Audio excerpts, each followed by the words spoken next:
Comment est-ce que je peux utiliser ces noms d'axes, ces axes qui sont définis dans la norme XPath, dans une requête XPath? Eh bien, je vais les utiliser tout simplement de la façon suivante. Je vais par exemple m'intéresser à A, /B, et à tous les descendants,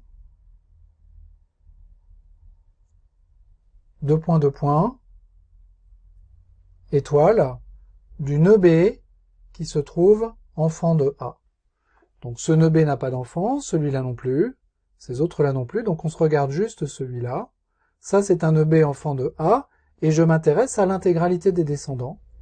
Donc le résultat de la requête va comporter 1, 2, 3 nœuds, puisque C, D et ce D-là sont tous les trois descendants de B. Vous voyez que les choses sont un peu subtiles parce qu'il ne s'agit pas que des descendants directs, mais de l'intégralité des descendants.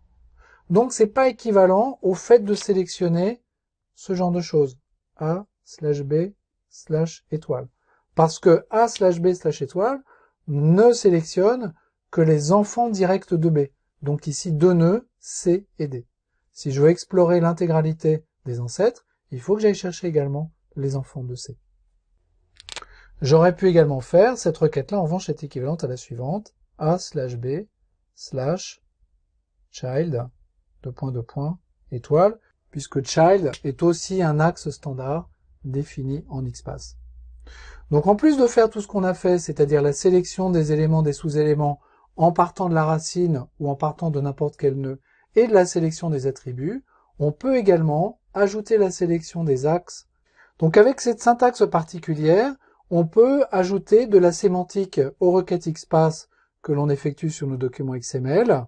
On commence par sélectionner un nœud, et puis dans cette sélection de nœuds, on peut choisir un axe avec le nom standard de l'axe tel que proposé par XPath, et il y a une douzaine d'axes standards en tout au total, suivi du deux points, suivi ensuite de ce que l'on veut sélectionner en fonction de cet axe. Si j'avais rajouté C ici, j'aurais sélectionné n'importe quel descendant C de tous les nœuds B qui se trouvent en fond d'une racine